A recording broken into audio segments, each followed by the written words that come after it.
The document hit the desk with the force of a gunshot, and the silence that followed was just as deadly. Susanna Covington did not flinch.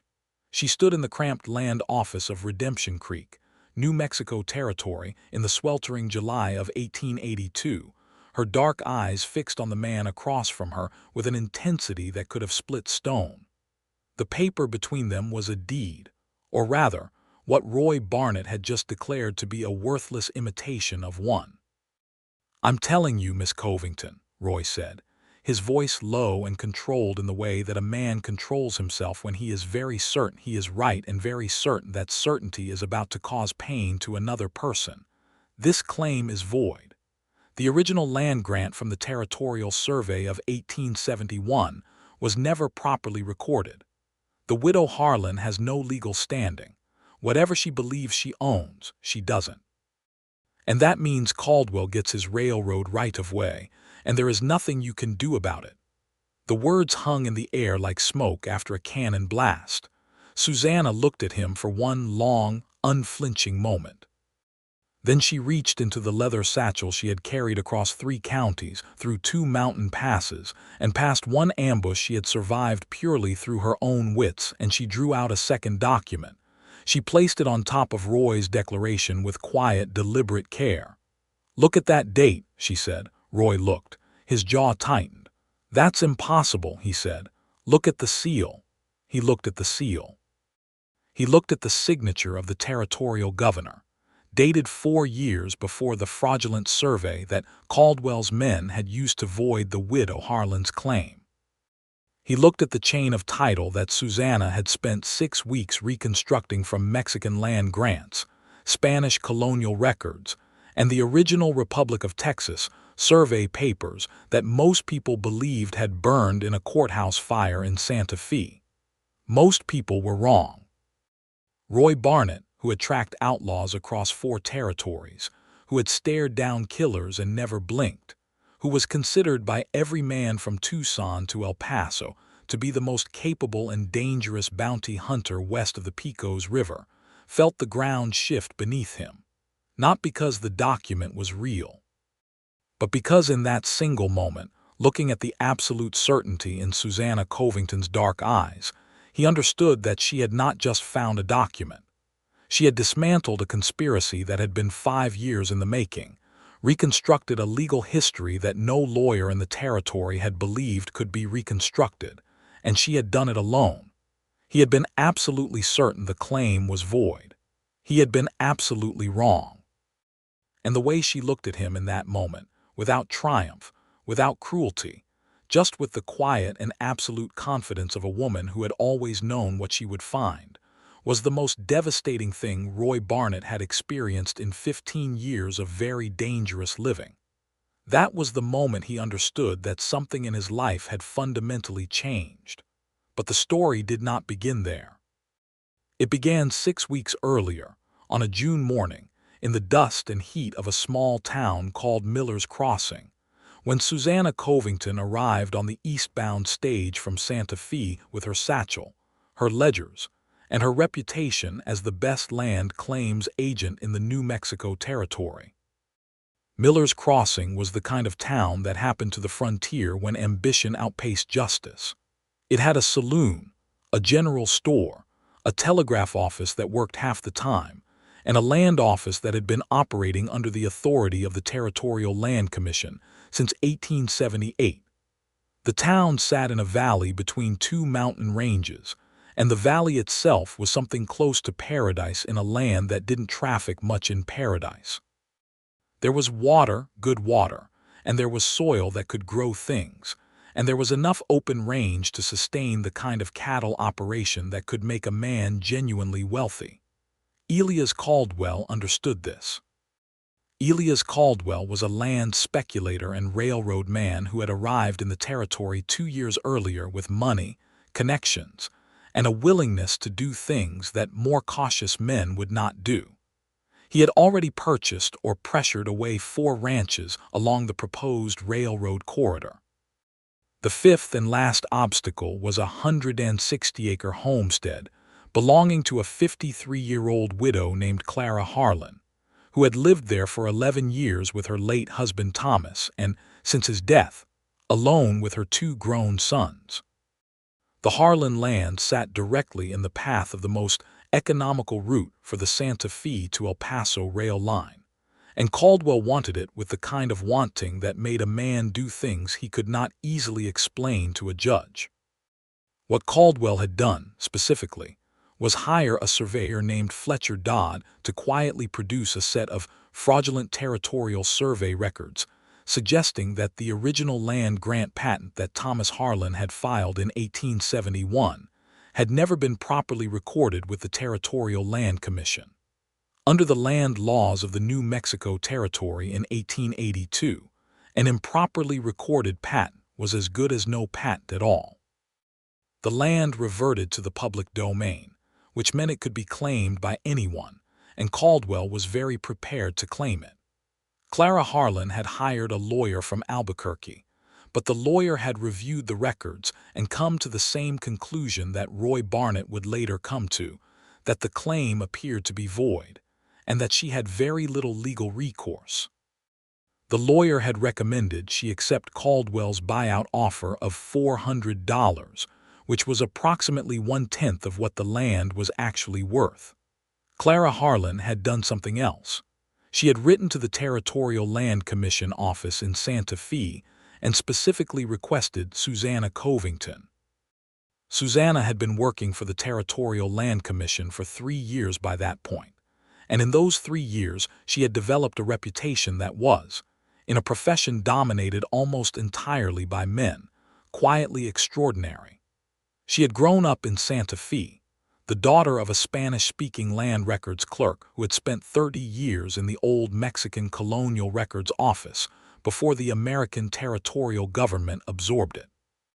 Her father, a meticulous and scholarly man named Domingo Covington, who was himself the son of a New England merchant and a New Mexican woman of old Spanish colonial descent, had taught Susanna to read land records in 3 languages before she was 12 years old.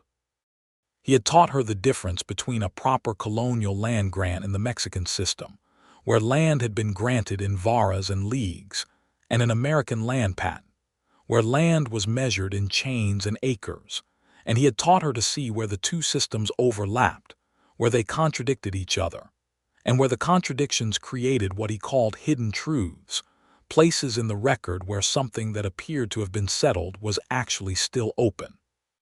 Susanna was 27 years old when she arrived in Miller's Crossing on that June morning. She was not beautiful in the way that frontier towns expected women to be beautiful, with softness and deference, and a tendency to fade into the background. She was striking, with high cheekbones that spoke to her mixed heritage, dark hair that she wore pinned up and practical, and eyes that were so dark brown they appeared black in certain light. She wore clothes that were professional and unfussy, a dark riding skirt, a white blouse, a vest with actual pockets that she used, and boots that had seen real hard use. She carried her own bags. She did not ask for help.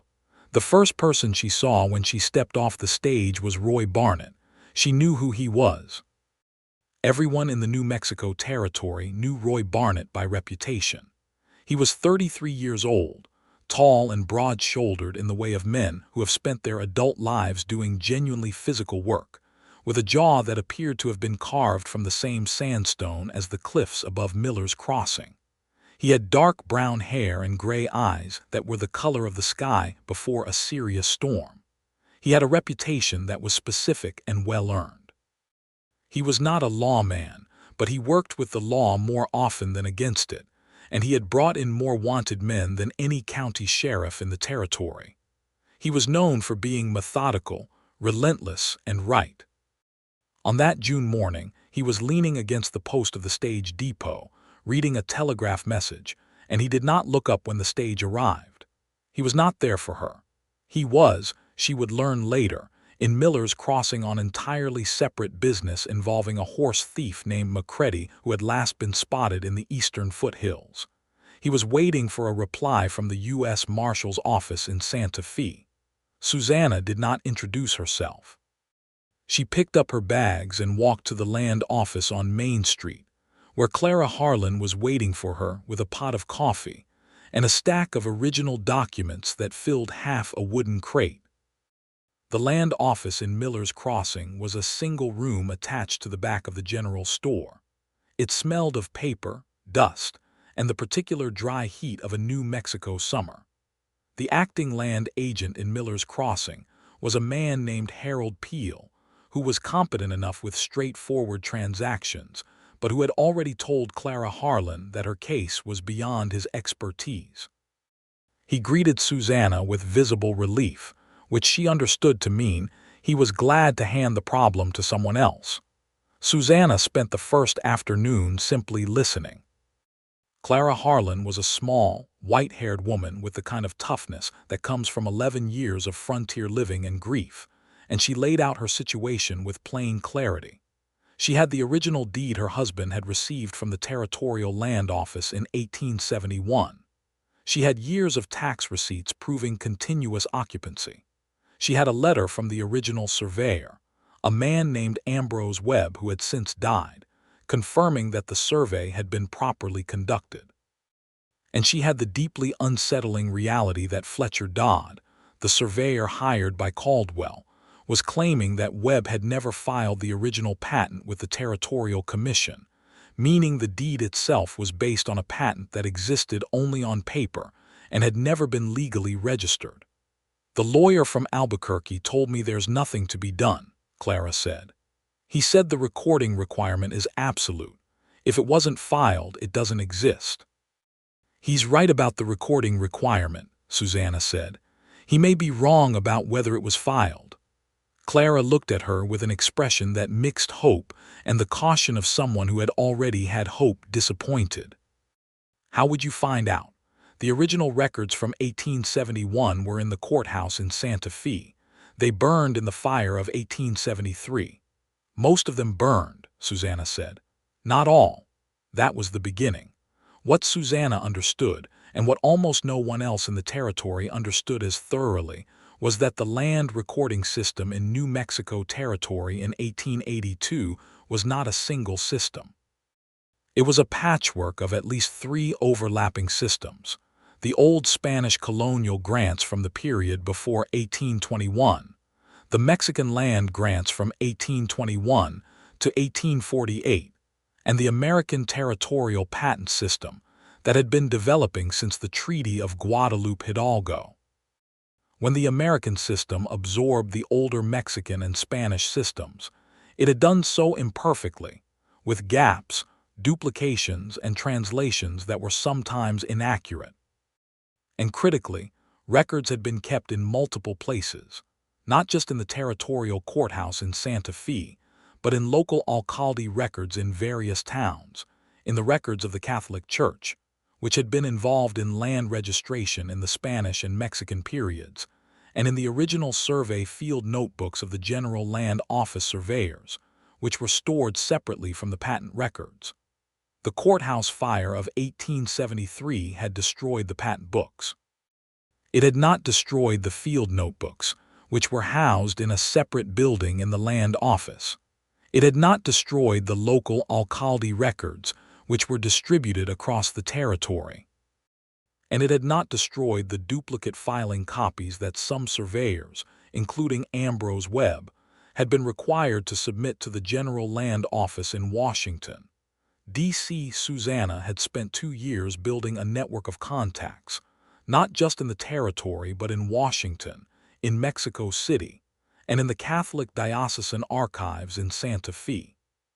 She had done this not out of any particular ambition, but out of the simple professional understanding that doing her job properly required resources that most people did not know existed. She spent the first week in Miller's Crossing going through every document Clara Harlan had. She was thorough and she was fast, because her father had trained her to read records efficiently, and her own years of experience had refined that training into something close to instinct.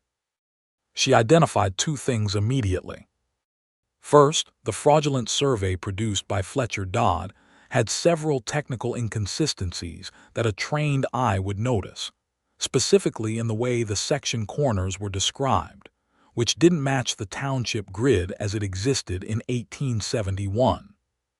Second, and more importantly, she found a reference in one of Thomas Harlan's letters to his wife, written in 1871 and kept in Clara's wooden crate, in which Thomas mentioned that the survey had been filed and that he had been given a receipt number.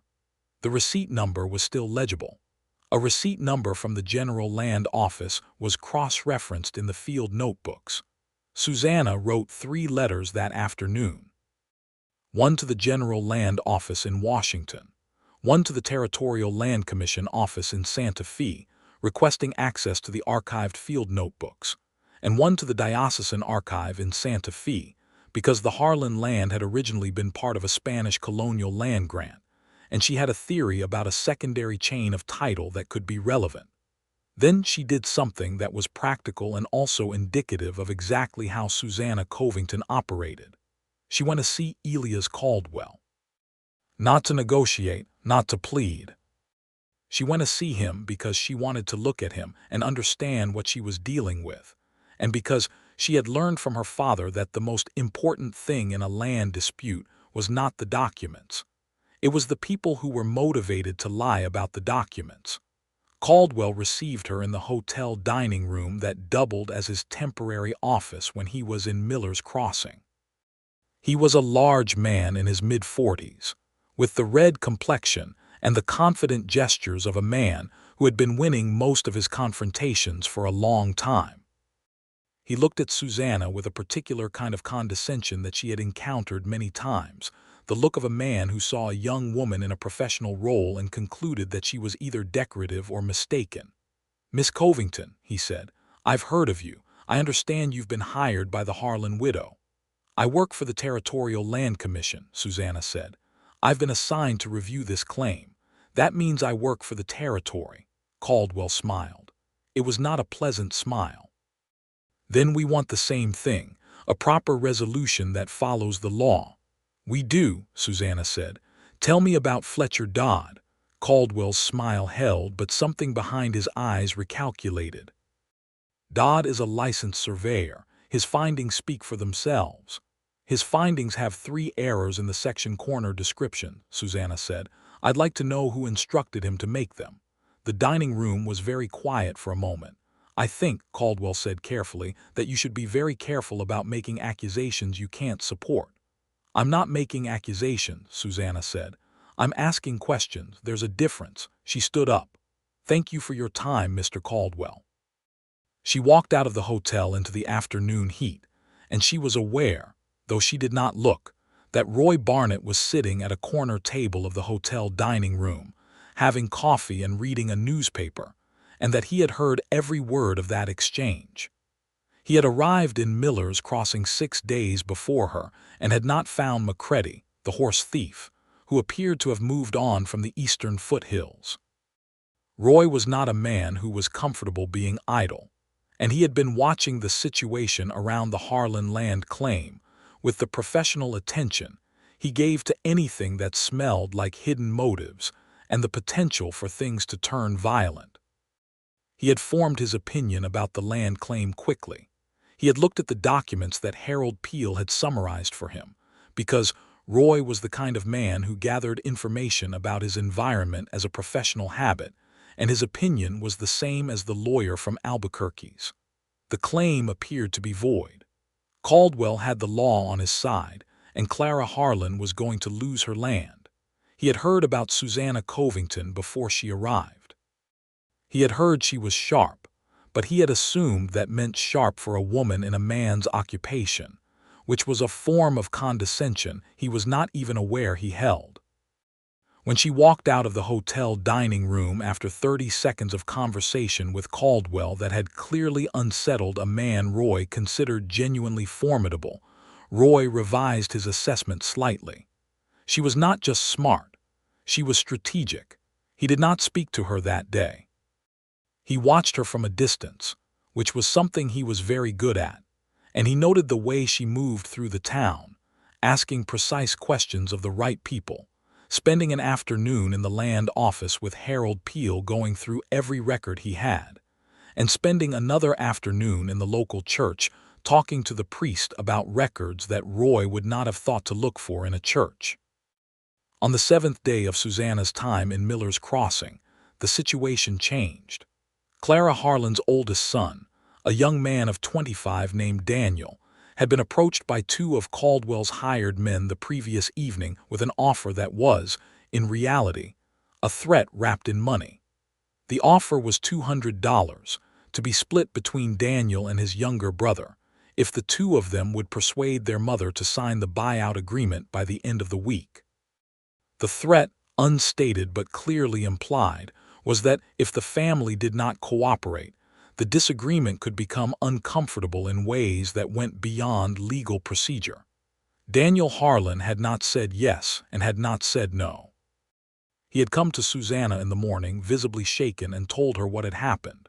Susanna listened to him with full attention. She asked him 2 questions.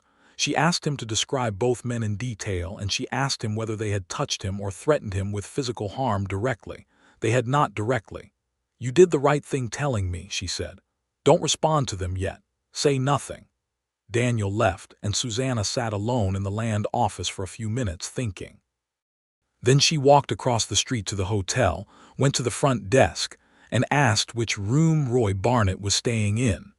The clerk told her, and she went upstairs and knocked on his door. Roy opened it, and for a moment he simply looked at her. Up close, in the narrow hallway, she was more striking than she had appeared from a distance. There was something in her expression that was entirely without self-consciousness, a directness that most people, men and women both, spent considerable energy avoiding. "You need something," he said. It was not a question. "2 of Caldwell's men threatened the Harlan boys last night," she said. "I need to know if you can identify them and whether there's any warrant on them." Roy leaned against the doorframe. "Why do you think I would know?" "Because you've been watching this situation since before I arrived, and you look like someone who keeps track of people who might become problems," Susanna said. "I'm right, aren't I?" He held her gaze for a moment. Then he said, "Come in. Let me show you something." He had, in fact, been keeping notes. Not about the land claim, but about Caldwell's operation more generally, because Roy had a professional habit of understanding the full terrain of any situation he was in. He had identified 3 men working for Caldwell who were of particular concern. One of them, a man named Vickers, had a warrant out of Colorado for assault and robbery. Susanna listened to his rundown with her arms folded and her eyes sharp. When he was done, she said, "Can you bring Vickers in without it becoming a scene?" "Probably. If Caldwell loses one of his enforcement men to a Colorado warrant, it changes his calculations," she said. "It buys me time." Roy looked at her. He was aware of something happening that he did not entirely have language for, which was that this woman had come to him not for protection, not to be rescued, but as one professional to another, with a specific tactical proposal that was genuinely good. He could not remember the last time anyone had approached him quite that way. "I'll take Vickers tomorrow," he said. "Thank you," she said, and left. Roy took Vickers the next morning at the well behind the livery stable, efficiently and without injury to anyone, and delivered him to Harold Peel with the Colorado warrant. Peel was not a U.S. Marshal, but he had authority to hold a prisoner for transfer, and that was enough. Caldwell came to Peel's office within the hour, furious but contained, and by afternoon it was clear that Caldwell's remaining hired men were recalculating their commitment to his enterprise. That evening, Roy found himself sitting on the steps of the land office at dusk, having no specific reason to be there except that Susanna's lamp was still burning inside and he had found himself walking in that direction without having made a conscious decision to do so. He was not, he told himself, a man who loitered, but there he was. She came out about an hour after dark and she found him there and did not seem surprised. "Vickers is secured?" she asked. "He is." She sat down on the top step, not beside him exactly but not far either, and opened her notebook and looked at something in it for a moment. "The receipt number from Thomas Harlan's letter," she said, not specifically to him, in the way of someone thinking aloud. If the field notebook from Ambrose Webb's 1871 survey is intact in Santa Fe, that receipt number will be cross-referenced. That proves the filing. And if it isn't intact, she looked at him then I go to Washington. The GLO keeps duplicate records. That's 3 weeks by rail minimum. I know. Caldwell will move before then. I know that too, she said, which is why I'm also pursuing the secondary chain of title through the Spanish colonial records. She was quiet for a moment. The Harlan land was part of the Sandoval Grant of 1803. The grant boundaries were surveyed in a specific way under Spanish colonial law, using natural landmarks rather than the American grid system. If I can show that the Harlan parcel falls within the Sandoval Grant boundaries, the American land patent becomes a confirmation of an existing right rather than the original source of the right, and the original right predates any American recording requirement. Roy stared at her. That's a completely different legal theory. It's two legal theories running in parallel, she said. If one fails, the other may hold. He was quiet for a while. The night was warm and full of insects and the distant sound of music from the saloon 2 streets over. You enjoy this, he said, not judgmentally, observationally. She turned to look at him with what he would come to recognize as her considering whether to trust you expression. My father taught me to read land records when I was 8 years old, she said. He used to say that every piece of land has a story and that story is the truth of who belongs to it. He believed that strongly. I believe it. What happened to him? Her expression shifted slightly, a contained grief. He died 4 years ago. Inflammation of the lungs. She looked away. He never saw me in this position. He would have been proud, Roy said, and meant it completely. She looked at him with a slightly surprised expression, as if that specific kind of simple directness was not what she had expected from him, and said nothing, which he understood to mean she had accepted it. 3 days later, Susanna received a telegraph from Santa Fe. The Territorial Land Commission archivist, a man she had worked with before, had located Ambrose Webb's 1871 field notebook. The receipt number Thomas Harlan had recorded in his letter matched an entry in the notebook dated August 14, 1871. The entry confirmed that the survey had been properly conducted and that a filing had been made with the Territorial Land Office. But there was a complication. The archivist's telegraph said clearly that the corresponding patent book page, the one that would have confirmed the recording in the official register, was missing. Not burned. Missing. The fire of 1873 had destroyed much of the courthouse, but the archivist had found evidence that the patent book page for Thomas Harlan's filing had been removed from the bound volume, likely recently. Someone had physically removed the page. Susanna read the telegraph standing in the land office with Harold Peel watching her and Roy Barnett leaning against the wall where he had been when the message came in, because he had developed a professional habit of being in the vicinity of the land office in the mornings, which he explained to himself as keeping an eye on the general situation. She read it twice. Then she folded it and put it in her satchel. The page was removed, Roy said. Yes, Caldwell. Or someone working for Caldwell, she said.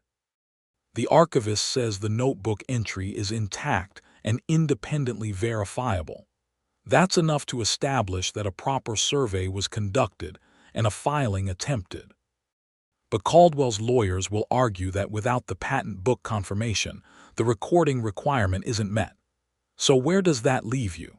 With the secondary chain of title, she said, and with a very strong motivation to get to Santa Fe and look at those Spanish colonial records myself.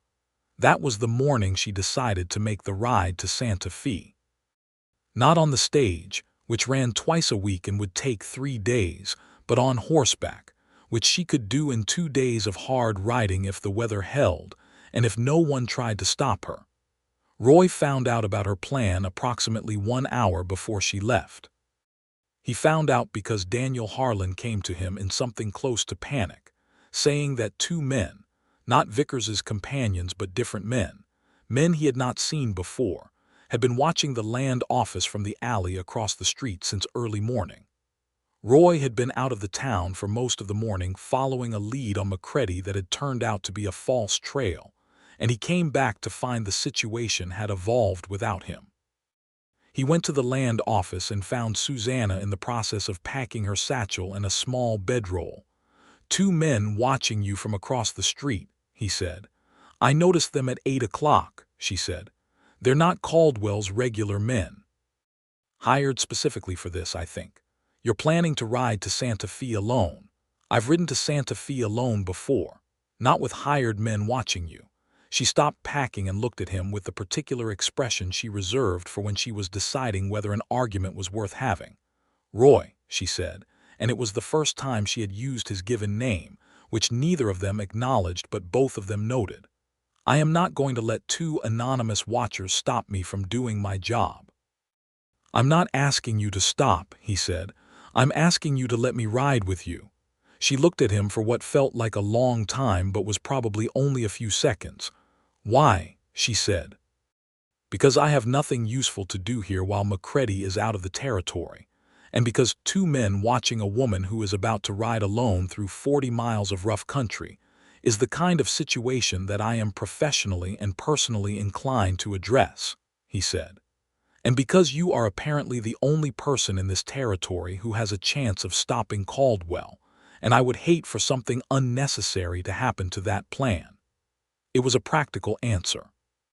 It was also not entirely the whole answer, and they both knew it, but neither of them said so.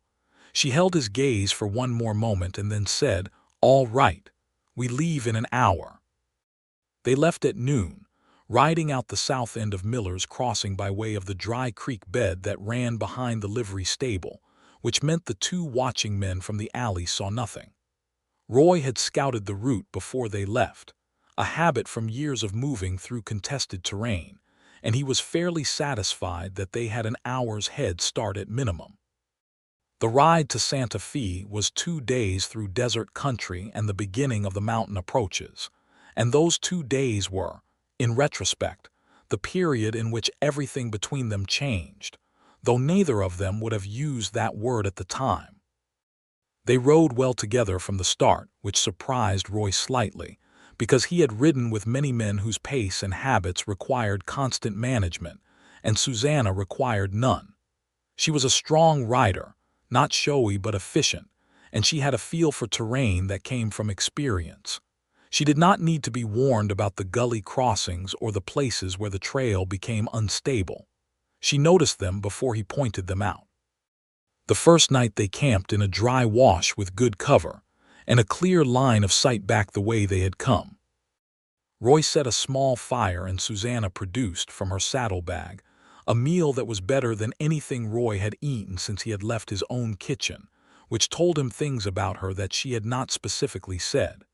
She had been doing this a long time. She had made the practical calculations that made hard country livable, and she had done it without drama or announcement. They ate and talked at first about the case. She explained the Spanish colonial land grant research to him in detail, not simplifying it, which he appreciated, and he followed it more easily than she might have expected because Roy was a careful reader and had a systematic mind. The Sandoval Grant of 1803, she explained, had encompassed a large section of the valley where the Harlan land now sat. When the American system absorbed the Mexican land grants, most of the large Spanish colonial grants had been adjudicated, meaning a court had established their boundaries and either confirmed or reduced them. The Sandoval Grant had been adjudicated in 1858, and the adjudication records were in the diocesan archive in Santa Fe, because the original grant had been made through the church. If the adjudication record shows that the Harlan parcel falls within the confirmed boundaries of the Sandoval Grant, she said, then the underlying right to the land was established in 1803 and confirmed in 1858. Thomas Harlan's 1871 patent was a recognition of an existing right, not the creation of a new one. The recording requirement that Caldwell is using was designed for new patents, not for confirmations of pre-existing rights. "Has anyone made that argument before?" Roy asked, In California, she said, in the early 1860s, it was accepted in 2 cases. California courts, he said, different jurisdiction. Yes, she said. But the legal principle is sound, and the New Mexico Territorial Court has been moving in that direction on several recent cases involving old Mexican grants. There's a judge in Santa Fe, Judge Marcelino Otero, who understands the historical complexity of the land law here. He is not a man who will dismiss a well-supported argument simply because it is unusual. Roy looked at her across the fire. "You've already thought about which judge you need," he said. "I've been thinking about this for 3 weeks," she said, with a slight curve at the corner of her mouth that was not quite a smile but was close to one. "I've been thinking about all the possible paths and all the possible failures and all the ways to recover from the failures. That's what you were doing in your notebook, every night." She looked at him, mildly surprised that he had noticed. "Yes, you're not afraid of failing," he said. "You're just always 3 steps ahead of it." The not-quite smile became a real one, brief and unguarded, and Roy felt something shift in his chest that he did not know what to do with. On the second day, they were followed. Roy noticed it mid-morning. A single rider about a mile back on the high trail, and then a second rider below on the valley floor that the high trail eventually descended to meet. He did not alarm Susanna, but he also did not try to hide what he was doing when he adjusted their route, because she noticed within 10 minutes. "Someone behind us," she said. 2 men, one above, one below. She calculated the terrain ahead with the same quick efficiency she brought to documents. "The canyon entrance is 2 miles ahead. If they intend to catch us in a narrow place, that's where they'll try." "Yes." "Can we bypass the canyon?" "Not easily. The alternate route adds 4 hours. "Then we don't bypass it," she said. "We go through faster than they expect." They rode hard for the canyon entrance, and it was a fast and slightly reckless ride through terrain that did not invite speed, and Susanna held her horse through it without hesitation. The 2 following riders were not able to close the distance before they were through the canyon and out the other side onto the broad flat plain that lay between the mountains and Santa Fe. The following riders turned back. Whether because they had lost the moment, or because they thought better of pursuing them into open country where Roy's capacity with a rifle would be a serious disadvantage for any aggressor, Susanna did not ask and Roy did not speculate. They rode the last 12 miles to Santa Fe in the late afternoon sun, arriving as the sky turned the extraordinary colors that the New Mexico Territory specialized in, deep orange and rose, and a particular shade of violet that existed nowhere else in Roy's experience. Santa Fe in 1882 was a city in the process of becoming more fully itself. The old adobe buildings of the Spanish colonial period, alongside newer American construction.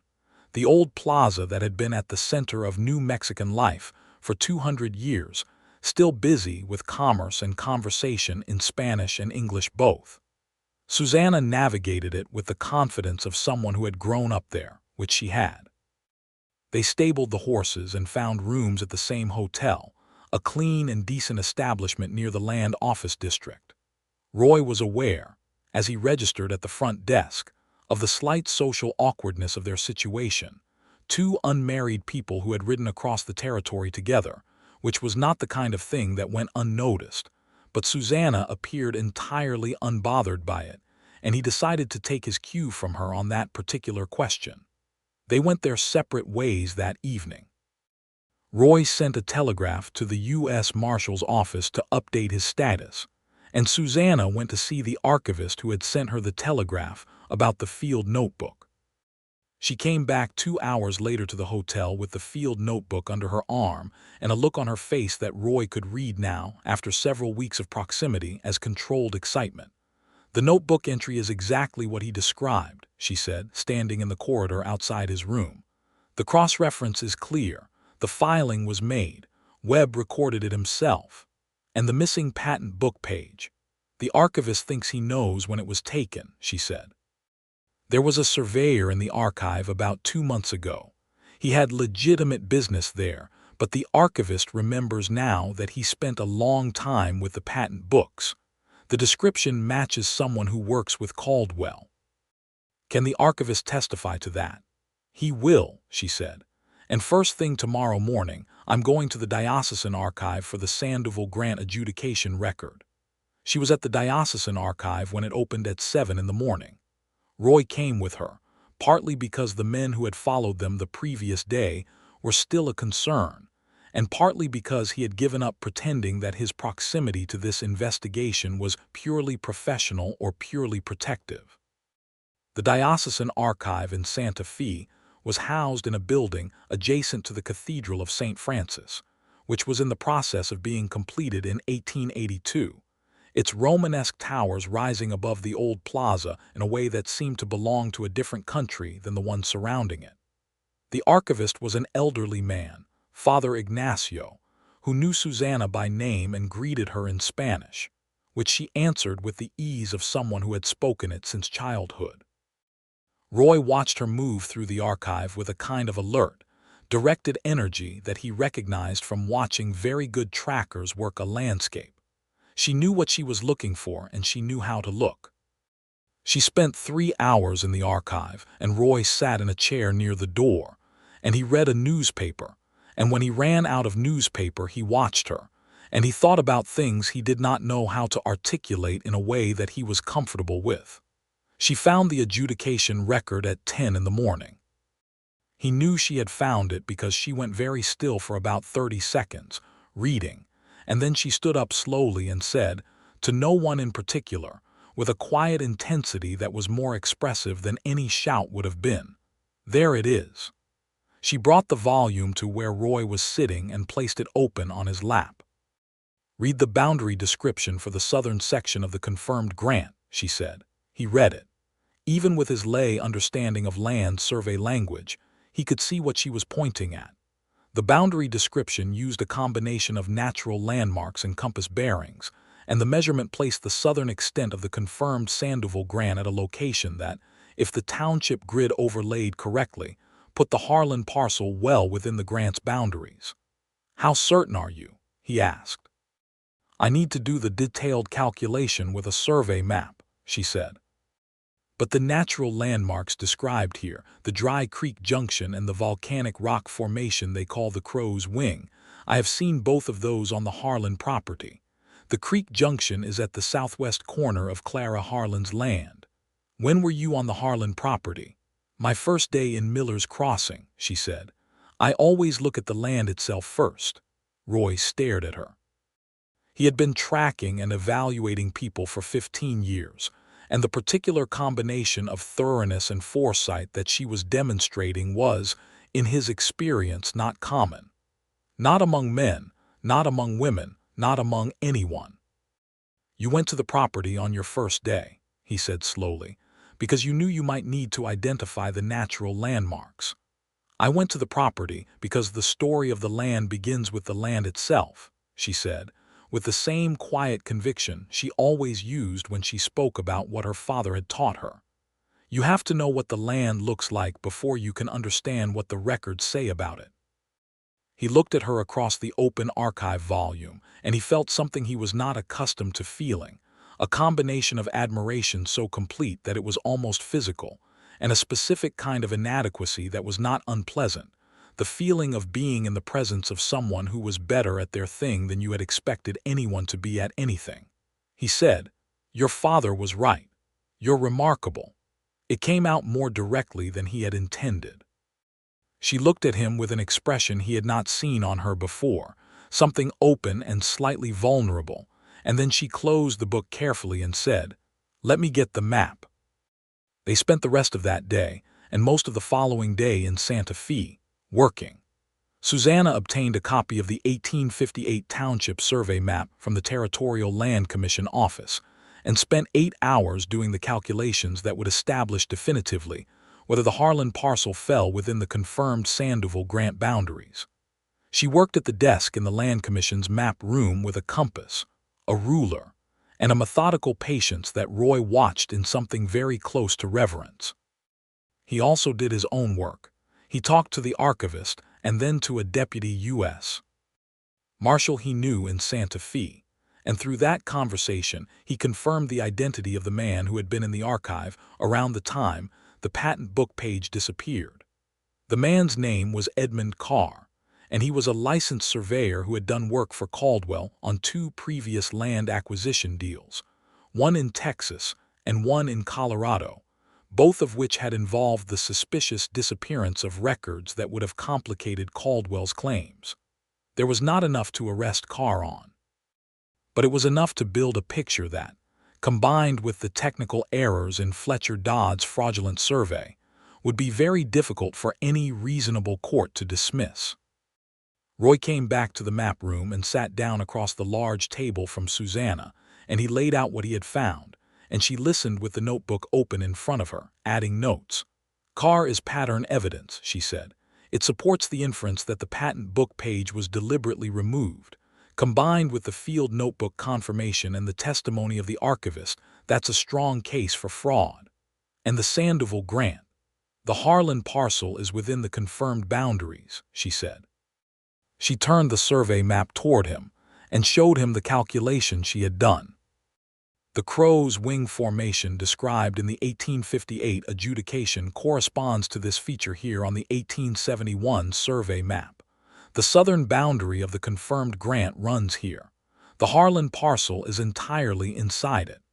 Roy looked at the map. He looked at the calculations she had laid out, careful and cross-referenced and meticulous. He understood what he was looking at. He had been certain, 3 weeks ago when he had reviewed the basic documents in Harold Peel's office in Miller's Crossing, that the claim was void. He had reached that conclusion quickly and held it without significant doubt, because the evidence at the time had supported it, and because he was a man who made fast and generally reliable assessments. He had been wrong. Not because the evidence he had seen at the time was misleading exactly, but because there was a whole layer of evidence and legal argument that he had not known to look for, that required a specific kind of expertise to find, that Susanna had found across 6 weeks of hard and detailed work that had included a dangerous 2-day ride and a near ambush in a mountain canyon. He sat with that for a moment. Then he said, "When do we ride back?" "Tomorrow morning," she said. "I need certified copies of the field notebook entry, the diocesan adjudication record, and the archivist's statement about the missing page. I can have all 3 by this evening." She had all 3 by 7 that evening. They ate dinner at a restaurant near the plaza, a proper dinner for the first time in weeks, and they sat across from each other at a table with a candle between them, and neither of them spoke very much about the case because they had both said what needed to be said about the case, and what remained was something different. "You grew up here," Roy said. "In that street," she said, nodding in a general direction. "My father's house was on Cal de la Merced. It's still there. My cousin lives in it now. Do you miss it?" She thought about this in the genuine way she thought about things, not performing consideration but actually considering. "I miss my father," she said. "I miss the specific feeling of growing up in a place where the past was always present. Santa Fe is very old, you know. There is a continuity here that you don't feel everywhere." She looked at him. "Where did you grow up?" "East Texas," he said. "Different kind of old. Less comfortable with it." She smiled at that, a real smile, the kind that happened when something resonated rather than just when something was funny. "How did you end up bounty hunting?" she asked. "I was a county deputy for 3 years in Texas," he said, "but the pay was very poor and the politics were worse. A bounty hunter works alone. No one tells you how to do the work." "You like working alone," she said. "I did," he said. And then, because he was a man who was honest when being dishonest served no real purpose, he said, "I've been reconsidering that recently." She looked at him with the dark eyes that he had spent 3 weeks trying not to get lost in, and she said nothing, which he was coming to understand meant she was taking something seriously. They rode back to Miller's Crossing the following morning, a different route, one that kept them on the main public road and made any ambush attempt more complicated and more visible. Nothing happened on the road.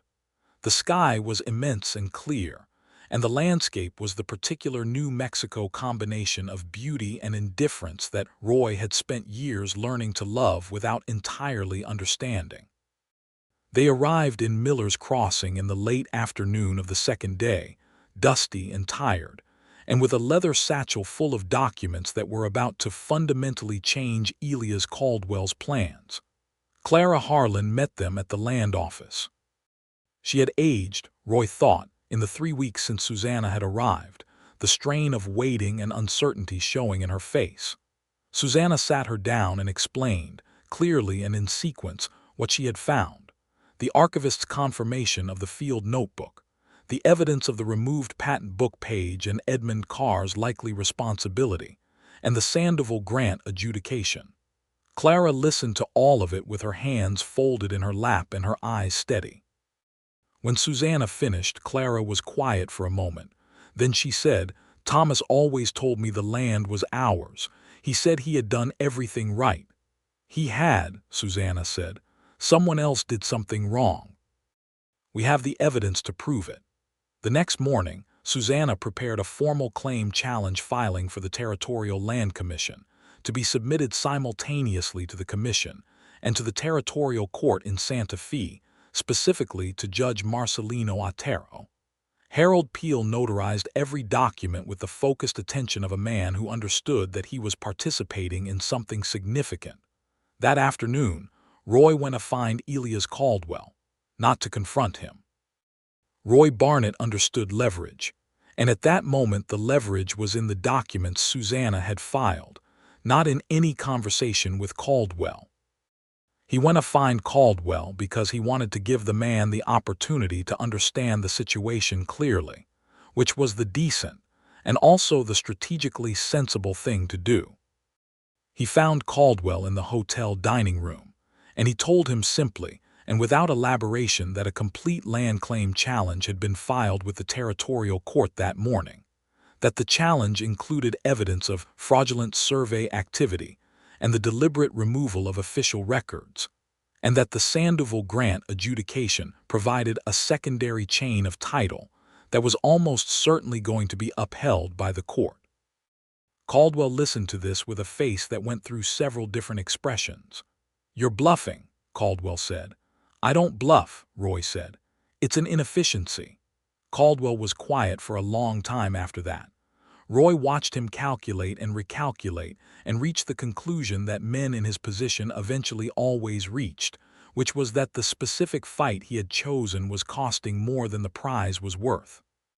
2 days later, Caldwell's lawyer in Albuquerque sent a letter to Harold Peel's land office, indicating that Elias Caldwell was withdrawing his claim to the right-of-way through the Harlan property and was exploring alternative routes for the rail corridor. The letter arrived on a Thursday morning. Harold Peel read it aloud to the room, which contained Susanna, Roy, Clara Harlan, and both of Clara's sons.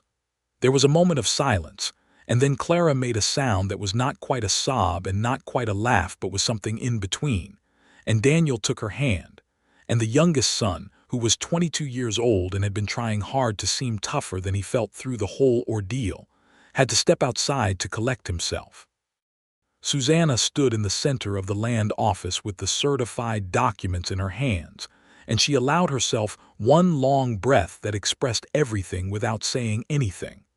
Roy was watching her.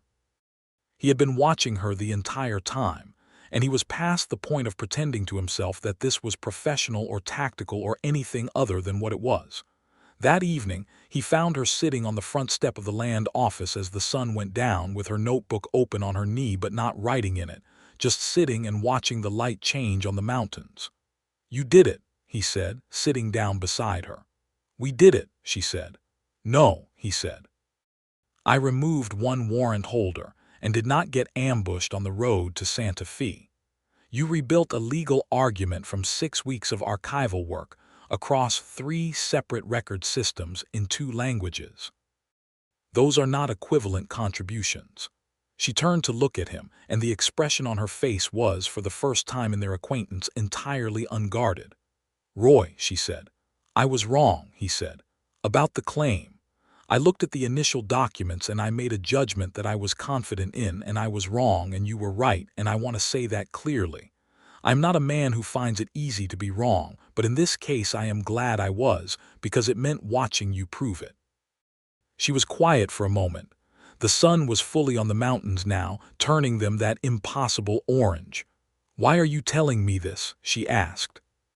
"Because I am trying to be honest with you," he said, "and because I am not very practiced at this particular kind of honesty." "What particular kind?" "The kind where what you're saying is that you have very strong feelings for someone, and you are aware that those feelings are new and significant enough to be frightening, and you are saying it anyway." There was a long pause. The mountains went from orange to rose. "I have been aware," Susanna said slowly, looking at the mountains rather than at him, "since approximately the third day of this enterprise, that something about your company was affecting my concentration in ways that I was not entirely comfortable with. Your concentration seemed fine to me. I'm very disciplined," she said with the ghost of that unguarded smile. He laughed, which was a sound that surprised both of them slightly because it was genuine and unguarded, and Roy was not, as a rule, given to unguarded expressions. "I would like," he said carefully, "to see you again after this. After the case is formally resolved and you go back to Santa Fe and I go back to whatever I'm going back to. I would like to not have that be the end of this." She turned to look at him then, fully, with all the directness that was the most fundamental thing about her. "Then don't let it be the end," she said. He reached over and took her hand where it lay open on her knee, and she let him, and they sat on the steps of the land office in Miller's Crossing, New Mexico Territory, in the evening of a July day in 1882, while the mountains went rose and then violet and then deep blue, and neither of them said anything else for a long time, and it was the best silence Roy Barnett had ever experienced in his life. The formal resolution of the Harlan land claim took another 3 weeks. The territorial court in Santa Fe, under Judge Otero, reviewed the complete filing and issued a ruling confirming the validity of the Harlan title based on both the evidence of the improperly removed patent record and the Sandoval grant adjudication. The ruling was brief and clear, and used language that Susanna recognized as reflecting exactly the legal argument she had constructed. Caldwell's railroad eventually found a different route, one that went south of the valley and added 6 miles to the corridor, but did not require the Harlan land. The Fletcher-Dodd investigation resulted in Dodd surrendering his surveyor's license and agreeing to cooperate with a broader investigation into Caldwell's land acquisition practices in exchange for avoiding criminal prosecution. Edmund Carr, who had removed the patent book page, was identified and faced charges, eventually serving time. Elias Caldwell himself was a careful enough businessman to emerge from the whole affair with his primary financial interests intact, but his reputation in the territory was permanently damaged, and 2 of his subsequent railroad schemes failed in part because the territorial legislature had been moved by the Harlan case to strengthen the protections around existing land titles. Clara Harlan continued to live on her land. In the following years, she expanded her kitchen garden and eventually turned it into a productive market operation that supplied fresh vegetables to half the homes in Miller's Crossing. Her boys stayed and built their own families on the adjoining parcels. The land that Thomas Harlan had worked became the kind of place where the story of the family and the story of the land were genuinely and deeply the same story, which was what Susanna's father had always said land was meant to be. Roy Barnett did not go back to whatever he had been going back to. Or rather, he went, because there were obligations and loose ends that a man in his situation could not simply walk away from without consequences. He completed the matter of McCready, who had been found and returned to face charges in Texas. He settled his accounts with the marshal's office in Santa Fe. He spent 2 weeks in the August heat of the territory taking care of the specific practical business of a life that had been mobile and contingent for 15 years and was in the process of becoming something else. He corresponded with Susanna during those weeks. He was not a man who wrote easily, but he wrote clearly, which was the next best thing, and she wrote back with a precision and warmth that told him more than any declaration of feeling would have. She was working on a new case, a complex matter involving a disputed water right along the Rio Grande, and her letters contained exactly as much detail about the case as he could follow, which was more than he would have expected of himself 3 months earlier. He rode to Santa Fe at the end of August. She met him at the door of the small house near Cal de la Merced that she rented from her cousin, who had moved to a newer house on the other side of the plaza. The house was old adobe, thick-walled and cool inside, full of books and documents and maps, which was exactly what he should have expected, and he stood in the doorway of it and looked at her in the doorway and felt something that he decided, in that moment, he was done with finding frightening. "You came," she said. "I said I would." She stood aside to let him in, and he walked into the house that smelled of paper and coffee and the dried herbs she kept in bundles on the kitchen beams. And he sat down at the table and she poured coffee for them both, and they talked for 3 hours about everything and nothing. The cases she was working, the territory, his plans, the future, which they both addressed somewhat obliquely for the first hour, and then more directly as the evening progressed, and the quality of the light changed, and the cool of the high-altitude night began to come through the windows. Roy had thought carefully about what he wanted to say. He was a methodical man, and he had applied his methods to this, which was perhaps slightly absurd but was also entirely consistent with who he was. "I have been thinking," he said, "about what I'm good at. The things I'm genuinely good at are tracking and assessment of terrain and keeping people safe and being reliable. These are not exciting qualities. They are qualities," Susanna said with a slight smile, "that I find genuinely valuable. What I'm not good at is staying in one place," he said. "But I've been thinking about what staying in one place would look like if the place had a reason, and I've concluded that the specific obstacle I've always had to staying in one place was the absence of a sufficient reason, not any absolute preference for moving."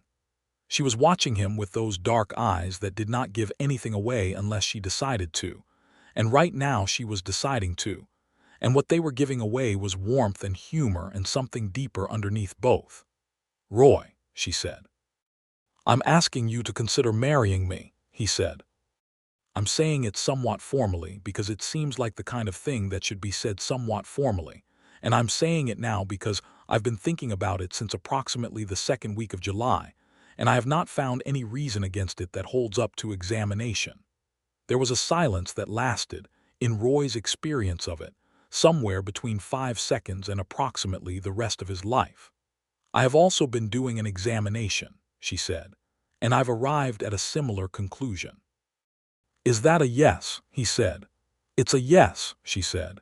He reached across the table and took her hand, and this time he did not let go, and she did not suggest that he should. They were married in October of 1882, in the old church on the plaza in Santa Fe, in a ceremony that was neither very large nor very small, attended by the people who mattered. Clara Harlan and her sons came from Miller's Crossing. Harold Peel came, the archivist from the Territorial Land Commission who had found the field notebook, attended with his wife, and Father Ignacio from the diocesan archive performed the ceremony. Because Susanna had known him since childhood, and because it seemed right. Roy wore a dark coat he had purchased specifically for the occasion, and which was the most uncomfortable piece of clothing he had ever worn in his life, a fact that he eventually confessed to Susanna during the reception, and which made her laugh the full, unguarded laugh that he had been in love with since approximately the first time he heard it. They settled in Santa Fe. Roy had, in fact, been offered a position by the U.S. Marshal's office some years earlier, which he had turned down at the time, and when he applied again in the autumn of 1882, the offer was renewed. He became a deputy U.S. Marshal, which was the most sensible use of his specific skills, and which also meant that he was based in Santa Fe except when a case took him elsewhere. He was, as he had concluded, a man who could stay in one place with sufficient reason, and he found that he was right about that. Susanna continued her work for the Territorial Land Commission. Her reputation, which had been substantial before the Harlan case, became after it something close to legendary in the narrow world of territorial land law. She was asked twice in the following years to consult on cases in Colorado and Arizona, and she did, and she won both. And the precedent she established in the New Mexico Territorial Court regarding the intersection of Spanish colonial grants and American land patent law were cited in cases for decades afterward. She was also, in the spring of 1884, expecting a child, which she announced to Roy one evening in the kitchen of the house on Cal de la Merced in the same matter-of-fact, direct way that she announced everything. He sat very still for a moment after she told him. Then he stood up from the table and crossed the kitchen in 2 steps and held her with the specific tenderness of a man who had spent most of his adult life protecting things and was now holding something that he understood would require a completely different kind of protection than he had practiced before. "Are you all right?" he asked. "I'm perfectly fine," she said against his chest. "I'm very healthy. It will be fine." "I know," he said. "I know it will." Their son was born in September of 1884, and they named him Thomas Domingo Barnett, Thomas for Clara Harlan's husband, whose land title Susanna had defended, and Domingo for Susanna's father, who had taught her everything she needed to know to do it. Thomas Domingo had Roy's gray eyes and Susanna's dark hair, and from approximately 6 months of age, he had an expression of focused, alert interest when confronted with anything new that was so purely his mother's expression that Roy occasionally had to look away to keep himself from embarrassing himself with emotion. The years that followed were good years, not uncomplicated, because no years are uncomplicated when you are living them fully, but genuinely and substantially good.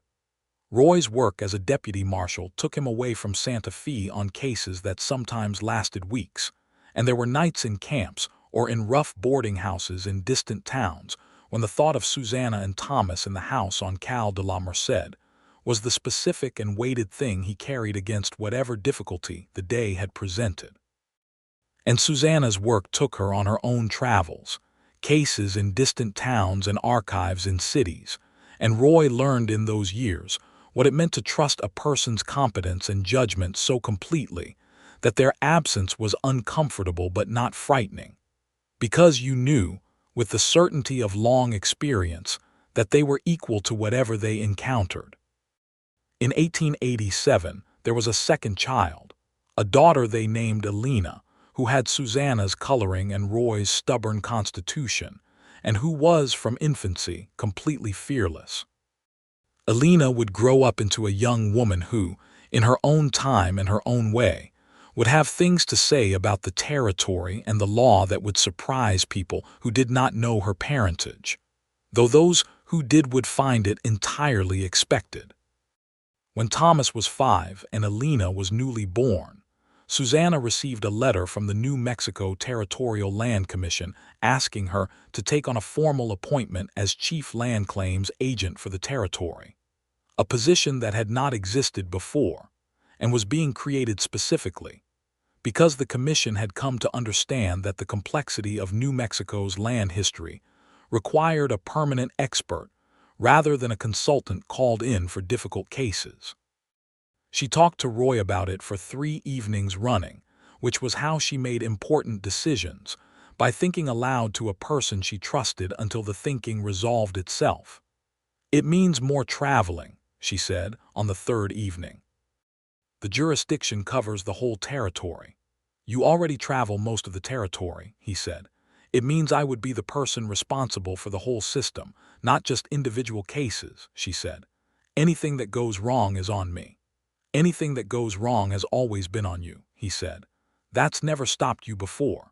She looked at him with the expression that he knew well by now, the one that was simultaneously assessing him and showing him more of herself than she usually showed. "You think I should take it," she said. "I think you've been doing this job since before there was a formal position for it," he said. "I think you should have the title and the authority that match the responsibility you already carry, and I think the territory will be better served by you in this role than by anyone else who could hold it." He paused. "I also think your father would have considered it an absolute vindication of everything he taught you." She was quiet for a moment, and he saw in her face the particular grief and pride that she felt when her father was referenced, the two things so woven together that they could not be separated. "Yes," she said, "I'm going to take it." She wrote her acceptance letter that evening, at the kitchen table, with Thomas asleep in the next room and Alina asleep in the small cradle near the window, and Roy sitting across from her with a cup of coffee, reading a report from the marshal's office, and the house full of the particular peaceful quality of a life being lived completely. The year 1889 brought the New Mexico Organic Act discussions and the slow movement toward statehood, and with it, a new set of land law complexities that would occupy Susanna for years.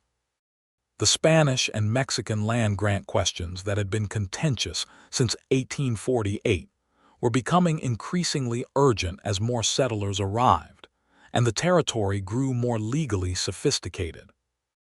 Susanna testified before two congressional subcommittees in Washington about the proper treatment of old colonial land rights under American law, and the testimony she gave was careful and technically precise, and morally clear in a way that the committee members, who were mostly not accustomed to women testifying before them in expert capacities, found both surprising and impossible to dismiss.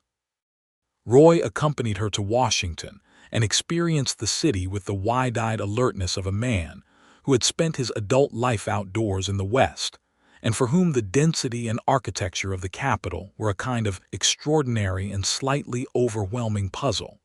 Susanna found this delightful.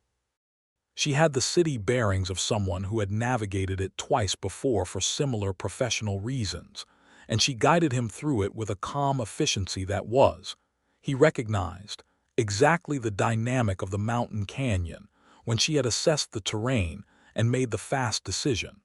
Some things did not change with geography. They brought the children on the second Washington trip in 1891, which Thomas, who was 7 by then, found completely compelling in the exhausting way that 7-year-olds find everything completely compelling, and which Alina, at 4, received with the focused solemnity she brought to most new experiences, standing in front of the Capitol building and regarding it with the expression of someone taking an inventory. In the autumn of 1892, Clara Harlan died peacefully in her house on the land that Susanna had saved, surrounded by her sons and the grandchildren she had accumulated in the decades since the Harlan case. Susanna and Roy rode to Miller's Crossing for the funeral. The town had grown considerably in 10 years, 2 new streets and a proper church and a school, and a general prosperity that came from being in a good valley with water and people who worked hard. The Harlan family's land was still entirely theirs. After the service, Susanna and Roy stood at the fence of the Harlan property in the late afternoon, looking out at the land, the Dry Creek Junction at the southwest corner, the Crow's Wing rock formation visible against the mountain skyline, both of them exactly where they were described in an 1858 adjudication document in the Diocesan Archive of Santa Fe. "She lived well," Susanna said. "She did," Roy said. "Because of you." "Because of the record," Susanna said. "The story was always there. It just needed to be found." He put his arm around her, and she leaned slightly into him, and they stood there for a while in the late light, with Miller's Crossing settled and quiet around them, and the mountains blue in the distance and the story of the land, and the people who belonged to it as solid and real as the rock formation on the horizon.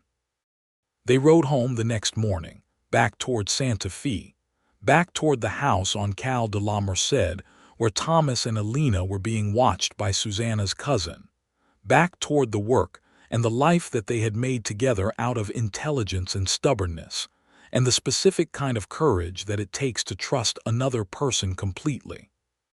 The New Mexico territory was still, in 1892, a place in the process of becoming what it would eventually be, still rough in places, still settling its oldest arguments about who owned what and who belonged where and what the law owed to the people who had been there longest.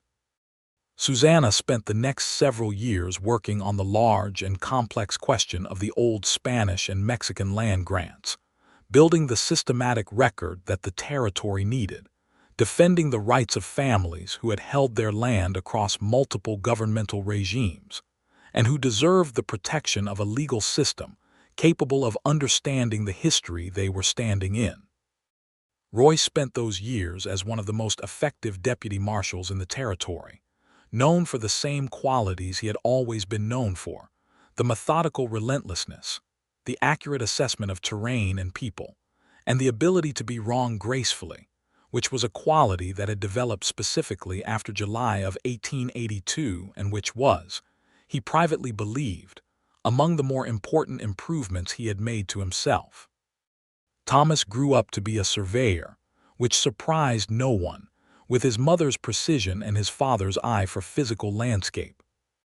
He was 17 when he first rode out on a survey assignment with a senior surveyor from the commission office, and Susanna watched him ride out with an expression that Roy recognized as the same expression she had when she found the critical document in an archive, the same contained intensity, the same satisfaction of something fitting exactly into its right place.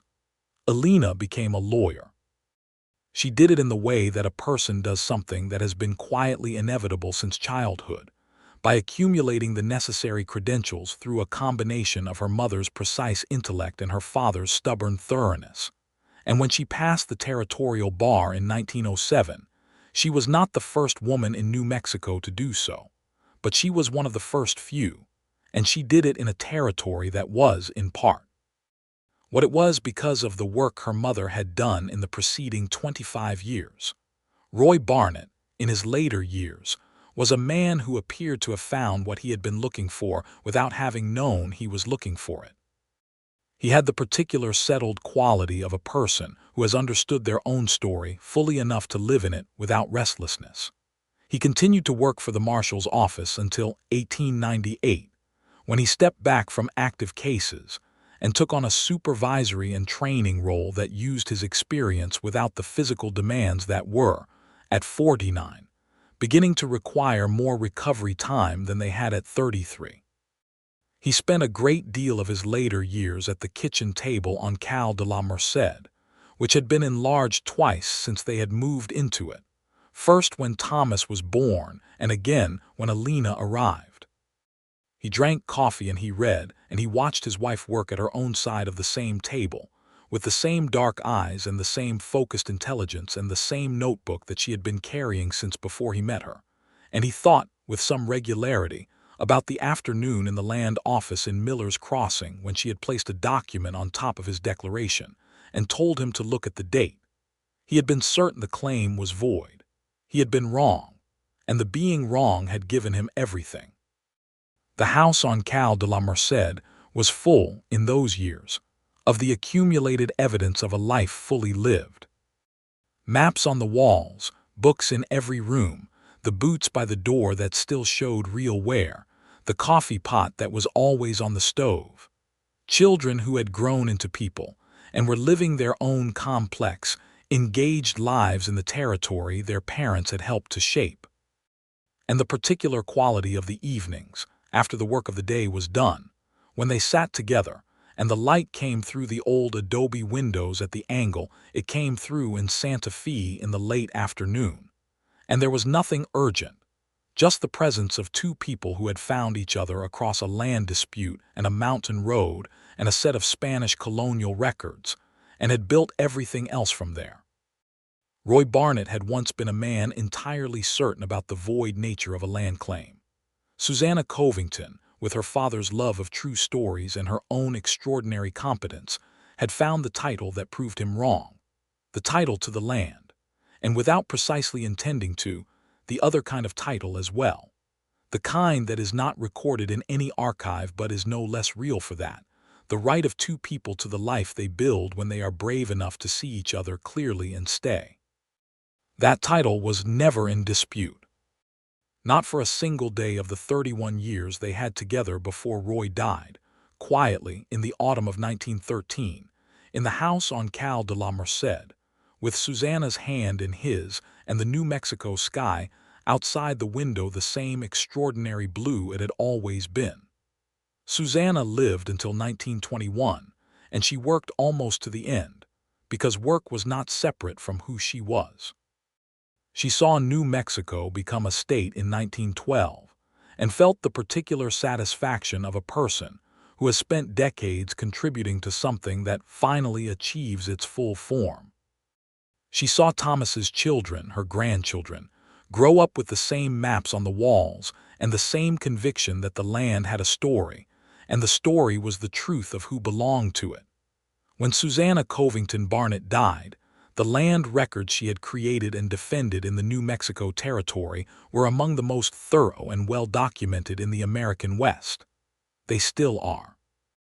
And somewhere in the diocesan archive in Santa Fe, in the Sandoval Grant adjudication file, there is a note in her handwriting, dated July 1882, identifying the Crow's Wing Rock Formation as the natural landmark corresponding to the southern boundary of the confirmed grant. It is a very precise note. It is completely correct.